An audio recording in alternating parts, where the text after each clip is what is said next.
In terms of, you referred to the expansion of legal aid into under the Hillsborough law, which I'm sure everyone would absolutely agree is a fantastic thing when it happens. But my concern is that when I have discussed this with practitioners, and I hosted an event about it, the practitioners said to me in no uncertain terms that the current civil legal aid rates represent just over about 12% of their normal hourly rate, and that it was inconceivable that they would do the work for the level of money that is currently on offer.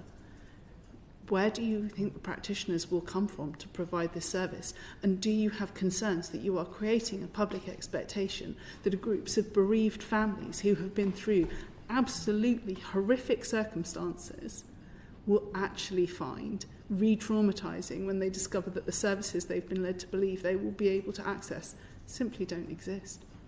Of course, we have a responsibility that where we make a commitment in statute to this, that that commitment is realised, and it's why the implementation of the commitment around Hillsborough law for non-means tested legal aid for bereaved families at inquest is one which is a real focus for the department.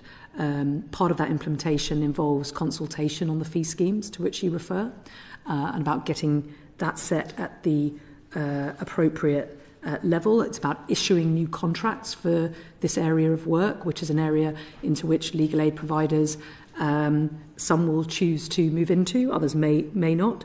It's involves some of the digital changes that will be needed to underpin all that. And the funding of it will be important too, because the approach will be to require the public authority that is, if you like, involved in the inquest to cover the costs. And that's important because not only is that an approach we generally take as a downstream department, but it goes to what we hope will encourage proportionate behaviours by those public authorities.